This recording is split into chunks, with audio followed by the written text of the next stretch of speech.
Hello everybody, welcome to my talk, Introduction to HashiCorp Waypoint. My name is Hans Hasselberg. I'm a developer at HashiCorp. I'm working on Consul Core, Consul Cloud, but not on Waypoint. But I'm very excited to be here and give you an introduction.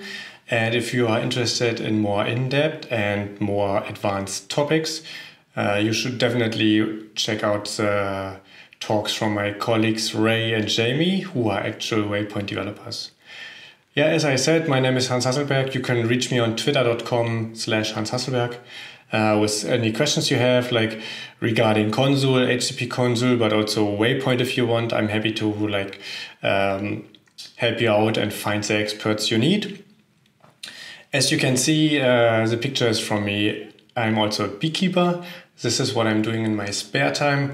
Bees are very great, tiny little animals. Also, they make honey. It's like always a miracle to me how that happens. And for good measure, I added a picture from my bees that I took recently, just a couple of days ago. Where I'm living in Germany, it's getting pretty cold, which is why they are all sitting together like in a very tightly, and they are moving their wings to generate heat.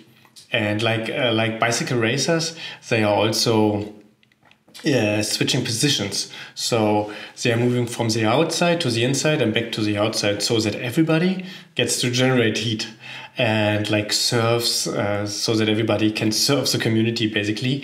And in the middle of all the bees, there's a queen sitting, and so they collected enough food. This is what is in the frames. They have food reserves like honey and the sugar I added for them because I took most of the honey out.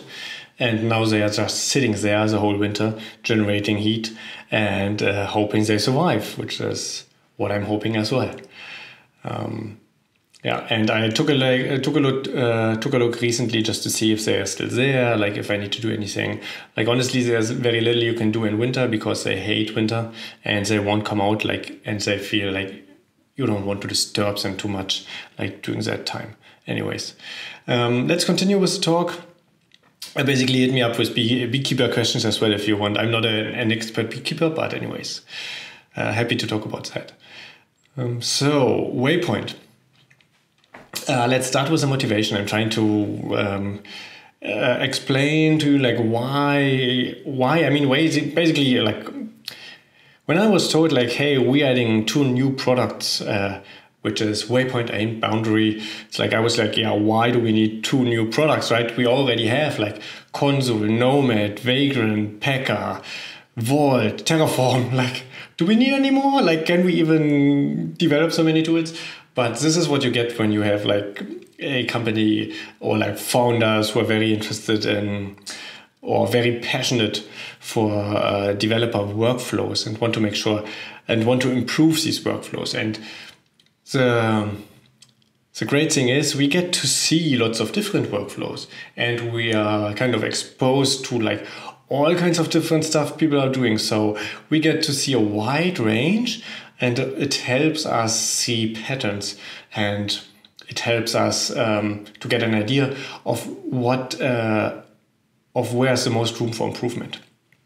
Okay, so if we look at a typical developer life cycle for applications, right? So that starts with writing the application. Then the developer is testing the application. Then we're building an artifact. We are deploying this artifact, which means we are spinning up an EC2 instance or starting a Docker container. Then we are releasing it, which is for that item, what we have in mind is traffic management, for example. So you want to route traffic to your new instance or to your new container. Maybe you just change the load balancer or you do a blue-green deployment. Depends on your system.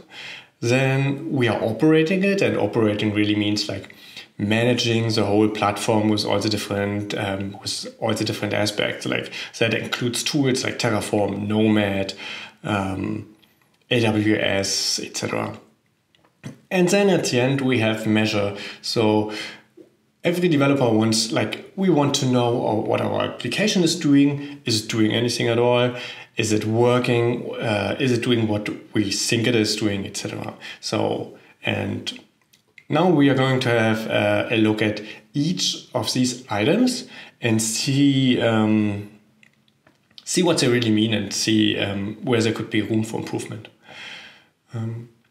Writing the application, that's very well understood. We think people are using their IDEs, people are using Vim, Emacs, what have you.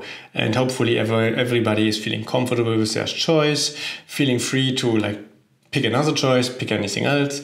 That shouldn't be such a big deal. Like there's VS Code, there are specific IDEs for different programming languages. There's Vim and Emacs and all these things.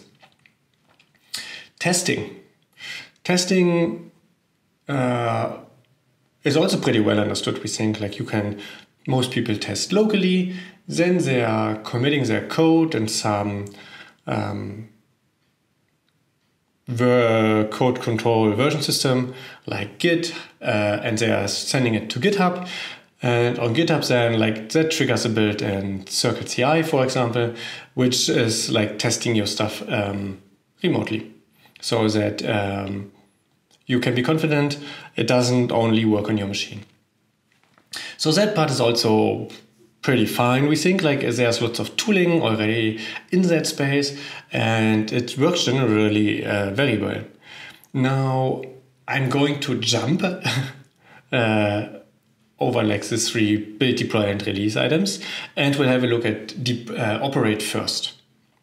So with operate we think that all the tools that are being used to operate your platform, like Terraform, like Nomad, like Kubernetes, how do you operate your AWS machines or Google Cloud Compute or Kubernetes cluster, really what have you. There are already like so many good products out there. We have products ourselves to manage that complexity. So that's pretty fine as well. And when we are looking at measure, that's also doing good. Like you can send your logs to Splunk and Datadog. You can add tracing to your application. So in terms of like, you should have all the tools to get enough insights and know what it's doing and observe your application while it's running. And yeah, like I said, I mean, obviously I jumped over build, deploy and release about these 3 tasks, and we stumbled over that because we think it is not very well, there's lots of room for improvement. And because there's a lot of complexity in each step, and there are no good abstractions and solutions to deal with that complexity. So let's have a look what is so complex about each step. So let's look at build. So if you want to build, so you usually like your code itself is not runnable, right? You need to transform it into an artifact in order to be able to run it on your platform. And that code might be written in Ruby, which I just noticed I mentioned Ruby first, which is funny, which is because like my first language was Ruby, but that's so long ago, but I still say Ruby first. It has a special place in my heart anyways. But no, these days I'm working in Golang, but there are lots of people writing Scala applications, Java applications, Lua applications, really what have you, all kinds of stuff, C++. So everything is really out there and everything has its place. But the problem is there's no consistent way of building artifacts for your platform for all these different languages. So not only you have these different languages, you also, do I need a Docker container? Then I'm using Docker image, for example. Do I need a Amazon machine image? Then maybe you're using Packer to create a machine image.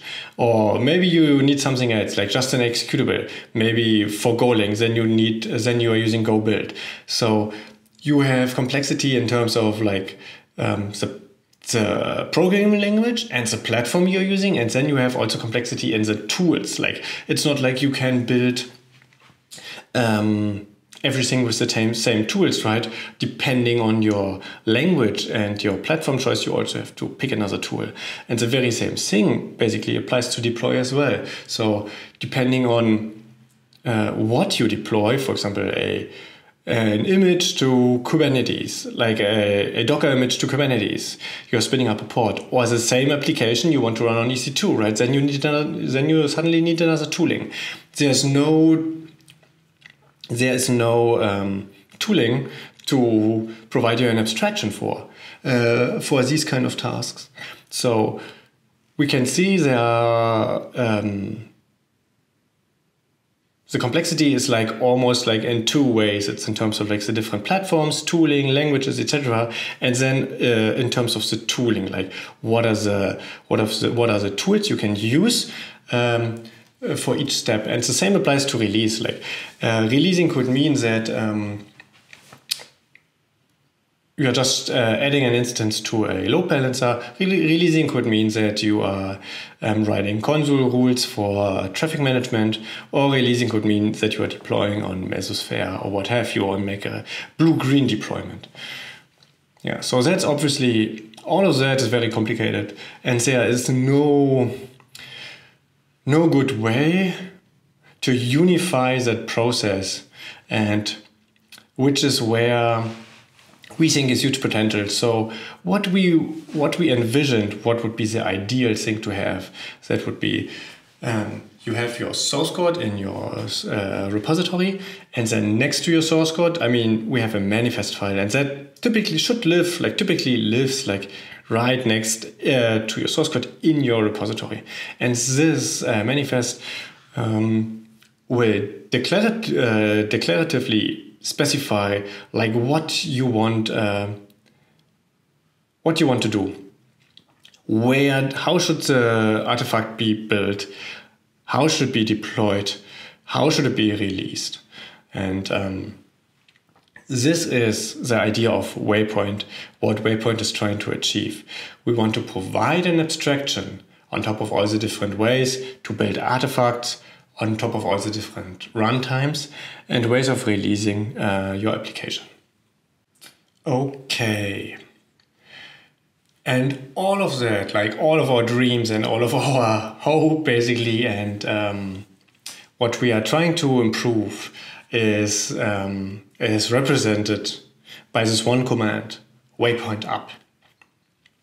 And obviously this is a little bit, this command like does many things, and you might not want to do all of these things together you might want to do them individually, and that's fine. Like obviously Waypoint provides a way to run all the individual subcommands, but really the point of this introduction is to show Waypoint capabilities and how we think it should work, how we think building, deploying and releasing should look like for developers.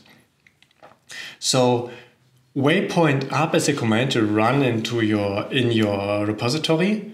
It will go ahead, look at your manifest, and build, deploy, and release your application. Everything at once, everything after each other. So you're running Waypoint Up, and it will do all these things. Your manifest file will. So there are many different ways how this could happen, right? Depending on the language your program is written in. Is it Ruby, Java, Golang, Scala, Java, whatever?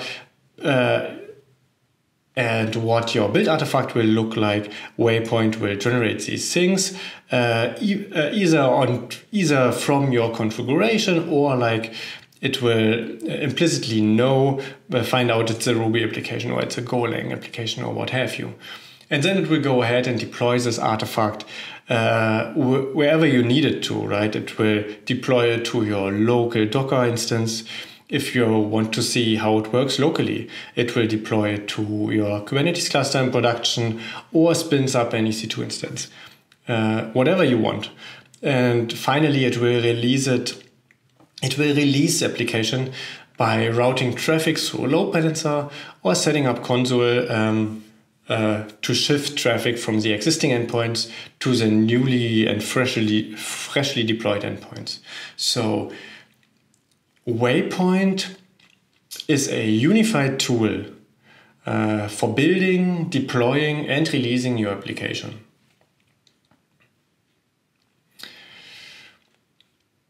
And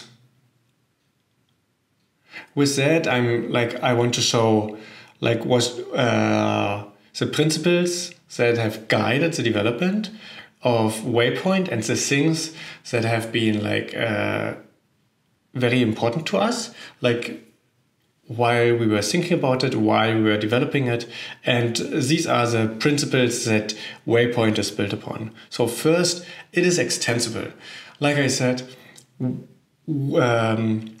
want to provide you with workflows. We don't want to be prescriptive in terms of which platform you're using, what kind of programming language you're using, how you're building your artifact, etc. So our goal is to provide everything you need to make Waypoint as extensible as possible, so you can integrate it with your workflow, with the way of you are deploying your applications, with the way of with your way of building artifacts, and with your way of releasing, which is why Waypoint provides everything. In Waypoint, everything is a plugin. Support for AWS is a plugin, support for Kubernetes is a plugin, support for Azure is a plugin. So, and everything can be modified, everything can be added, nothing is really built in and tied to a single platform. So we can add support across for all the things across different platforms, and you can do the same. We want to build a big community around it, obviously, and that thrives and helps each other. So Waypoint is extensible so that it can be tailored to your needs. It is not only extensible in terms of which platforms it's able to operate on or which programming language it can build artifacts for. It is also extensible with respect to how you are interacting with Waypoint. So if I'm a small company, maybe just myself, right? I would probably start out using Waypoint CLI and just say Waypoint Up and be done and be good. And then Waypoint and then inspect the deployment and see how that's going. If you're a little bit bigger and, for example, your focus, your workflows are focused around a version control system, maybe GitHub, then you might already have workflows in place where merges to master trigger a build, and these kind of things. Waypoint is built to be able to integrate it into GitHub, for example. Waypoint is also built in order to be integrated in ShadOps way of operating. So if you are operating your platforms via a chat program like Slack, like HipChat or Teams, so anything that really supports interaction with bots, for example, can be used to control Waypoint, to start builds, to release applications. And like I said before, Waypoint is really, really flexible. So you can not only use the GitOps workflow for everything or the Slack Ops workflow for everything, right? You can also mix and match, similar to what Waypoint is providing with the plugins for the different platforms, right? You can mix and match whatever you want. You can build an artifact for every PR to master that is being merged, and then deploy and release it via ChatOps, right? So all of that is possible. You can adopt Waypoint to how you are using it and to how you are running your platform right now. The next thing is we really want you to have confidence in Waypoint. And in order to be able to have confidence, a developer wants to know like what is going on. Like, is Waypoint doing what I think Waypoint is doing? Like, is it working like as expected? Is there a way to learn what Waypoint is doing if I don't know that already? And we built 2 commands for that purpose. The first one is Waypoint logs.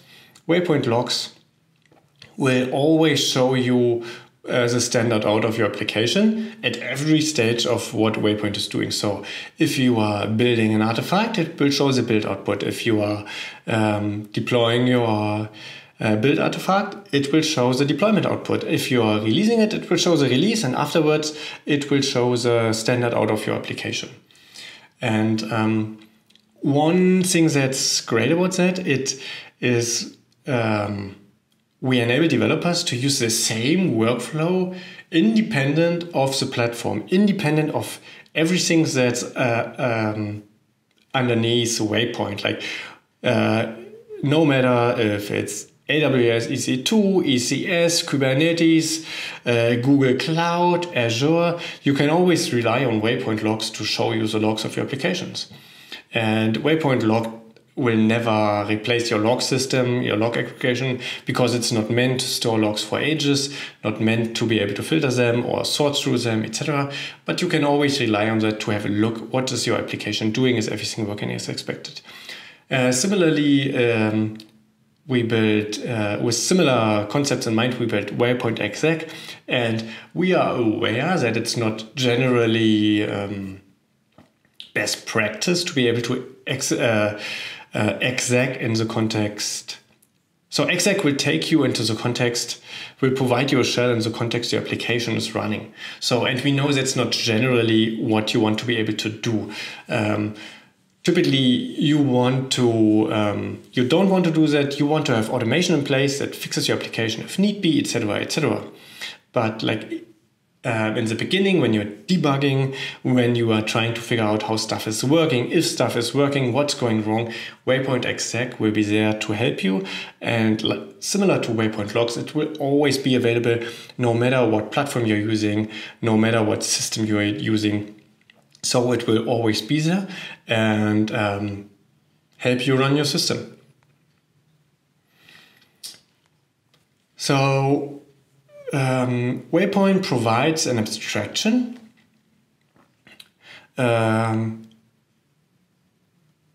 for all the different platforms, programming languages, and tools you would be otherwise forced to use.